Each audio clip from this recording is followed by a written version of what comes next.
So, eto na, this is it. Kakasal na tayo. But I just want to say na I am so thankful na God gave me you. God gave me you.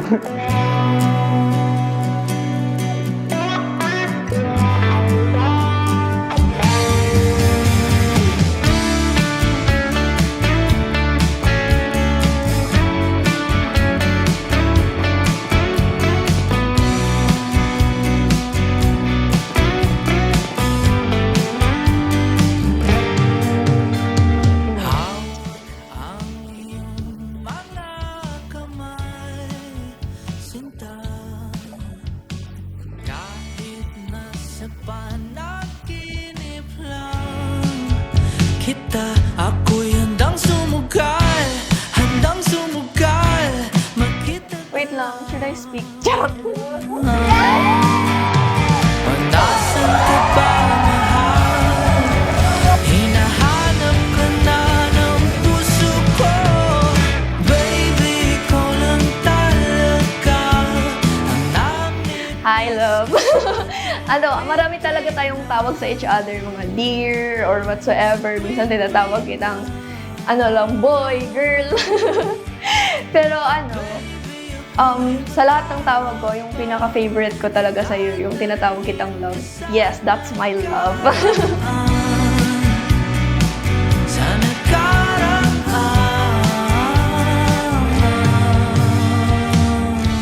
Wala ko interest na na tao. Nagka-interest lang din ko sa name niya. Like, hala kahaba po name kay, ang iyang name magod kay Tulo, Ray Lawrence Micael. Sad to say, hindi niya ako pinanalo that time kasi yung reason is mahaba yung pangalan ko. o nasan ka ba, mahal? Hinahanap ka na ng puso ko.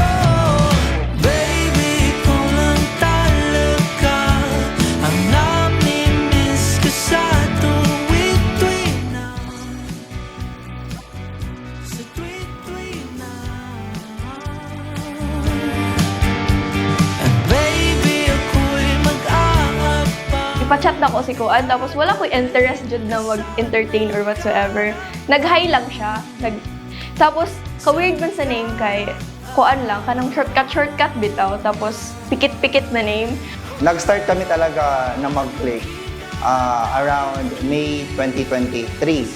And siya yung una na nag-chat. So technically, siya yung yung nag-first move. At baby, ako'y mag-aabang at dadalhin ka sa nakaraan.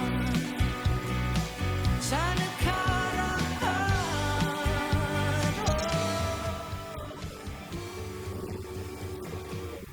Kahit saan, kahit kailan.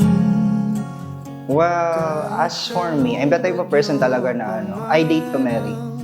And kung makita nyo lang talaga yung resume ko sa dating life ko, very little lang talaga yung naging girlfriend ko. Actually, parang si Kate, pangalawa.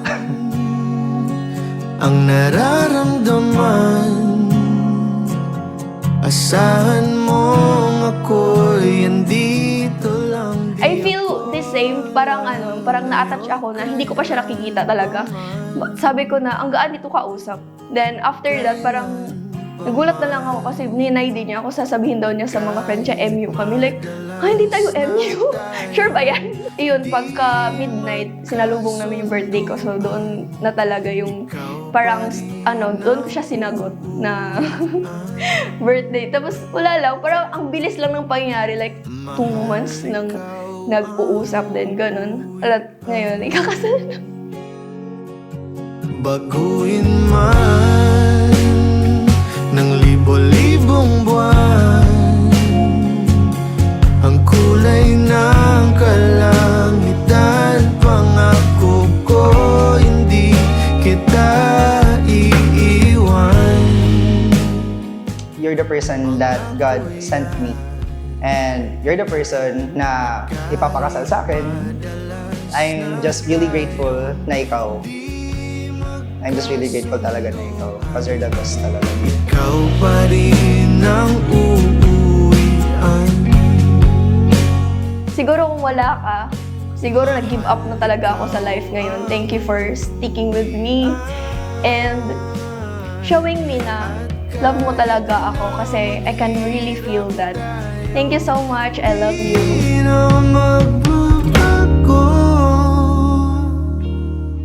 Ikaw pa rin ang